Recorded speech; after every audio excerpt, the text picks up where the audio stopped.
Kalibening adalah wilayah paling utara Kabupaten Banjarnegara, sekitar 47 km dari pusat kota. Merupakan dataran tinggi dengan pertanian sebagai sumber penghasilan sebagian besar warga. Pemandangan sehari-hari adalah petani yang hilir mudik di pematang sawah. Konon, Kalibening adalah danau sisa letusan gunung api beberapa abad silam. Gunung Langit, begitu sumber dari mulut ke mulut, meletus kemudian terbentuk danau karena cekungan yang disebabkan letusan gunung, terisi air.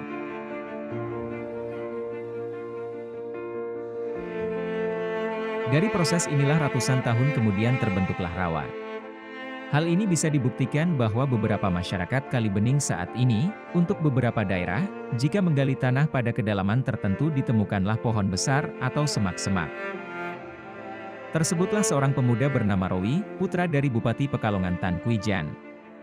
Berjalan ke arah selatan atas perintah ayahandanya, mengembara hingga di sebuah daerah yang merupakan hamparan tanah berair atau rawa. Dusunipun wonten pinggir lepen sedaya mrika sini. Terus pendapatnya Pak Banti kalian Pak Trijo kan, bagaimana kalau pengene Pak Camat, bagaimana Pak Camat kalau tak mudah mendapat izin untuk tinggal di daerah rawa tersebut, Rowi harus memenangkan sayembara yang diselenggarakan oleh Sumitro Kolopaking, penguasa Banjarnegara saat itu. Dusun mriki niku rawa rumiyin. Rawa lajeng saking kabupaten rumiyin zaman Kanjeng Jayanegara. Niki kagungan sayembara sing sapa wonge bisa ngesat rawa niki niku sing dadi sing duwe lemahe kados niku. Dengan berbagai upaya, Rowi berusaha agar menjadi pemenang sayembara. Demi untuk melaksanakan mandat dari ayahandanya yaitu menyebarkan agama Islam ke daerah selatan. Mbah Ahmad Rowi itu putra dari Tan Kwijan yang aslinya itu dari Aceh.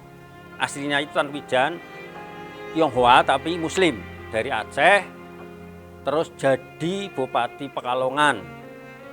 Itu ceritanya. Terus karena Tan Kwijan itu punya anak, kalau nggak salah itu 4. Tapi itu yang paling bontot dan yang paling dugal, sarane paling disayang, paling dugal. Terus disuruh Tan Kwijan, bapaknya itu suruh mengembara ke selatan. Iya Mbah Rowi kan pengembara nggih, pengembara. Nah terus di Kalibening nika mendirikan rumiyin pikantuk sayembara saking Kolopaking, Bupati Kolopaking. Allah mengijabahi doa dan permohonan Rowi sehingga berhak menempati rawa utara seluas-luasnya. Barang siapa yang bisa mengeringkan rawa utara, maka berhak menempati seluas-luasnya. Demikian Bupati Kolopaking berkata untuk sayembara.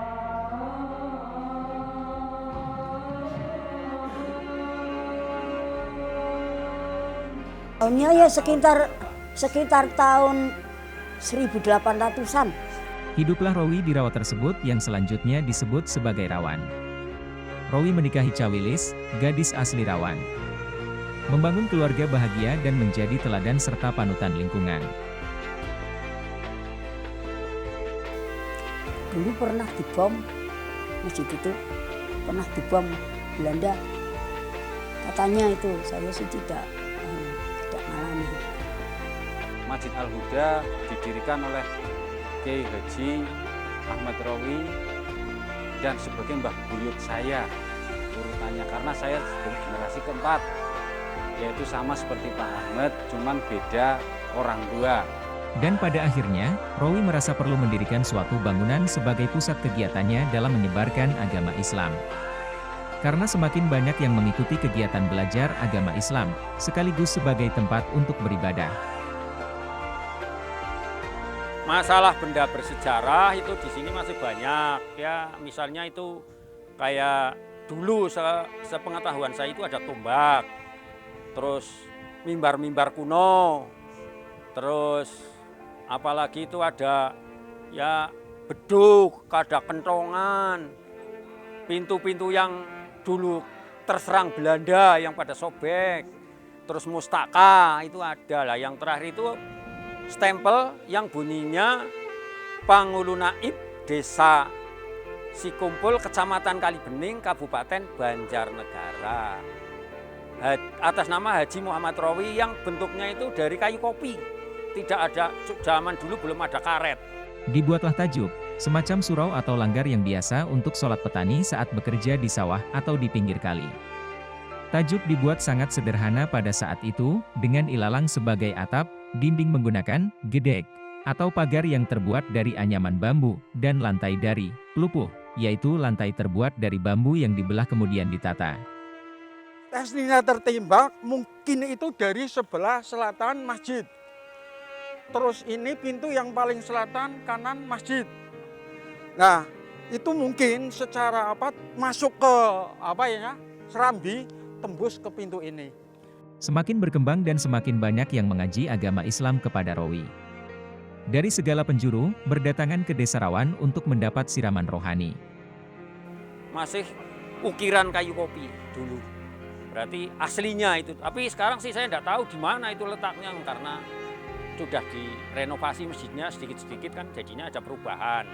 Kalau yang aslinya dulu saya lihat sih masjidnya setahu saya setelah Suro setelah itu kan gantinya kan masjid itu Saka ya. Saka 4 itu di tengah masjid itu kayu nangka yang satu dari Pandanarum Stokong, yang satu dari Sembawa, yang satu dari Silemut Peninggaran, yang satu dari Gayasa. Itu ada 4. Pada akhirnya di tahun 1817, diprakarsailah pembangunan sebuah masjid dengan gotong royong masyarakat setempat dan tentunya dengan sumbangsih dari para santri yang mengaji kepada Rawi.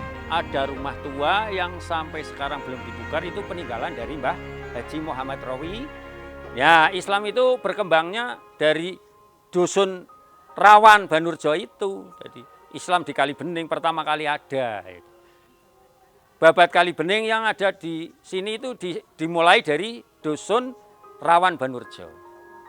Kauman, bukan Kauman, namanya Kauman. Dulu tidak ada lamanya. Itu karena waktu bapak saya masih kecil, cerita bapak saya, itu bapak saya, Mbah Haji Umar sudah meninggal sekitar umur 4 tahun. Apalagi sekarang bapak saya juga sudah meninggal, jadi bukannya sih buntu, intinya kita ya harus menggali dengan sejarah Masjid Al-Huda ini. Apalagi dengan Nun Sewunya dengan sejarah yang sangat luar biasa lah untuk Masjid Al-Huda ini. Nanti akan disampaikan saudara-saudara saya yang lebih tua lagi nantilah, karena keturunannya banyak sekali dan bapak saya itu bontot paling kecil dari Mbah Haji Umar. Harapan kita ini masyarakat itu mudah-mudahan masjid ini terus berdiri kokoh dan terus mengalami peningkatan dalam beribadah. Untuk Masjid Al-Huda ini sampai hari ini, sampai detik ini masih digunakan sebagaimana mestinya. Dan kami sebagai generasi penerus selalu menguri-uri, selalu menjaga untuk kelestarian dan untuk kegiatan Masjid Al-Huda ini. Syukur alhamdulillah tetap berjalan, yaitu untuk siar-siar agama Masjid Al-Huda ini terus berjalan. Sebagai pusat penyebaran agama Islam pada masa lampau, kemegahan Masjid Al-Huda dan aura masjid serta lingkungannya masih sangat kuat terasa.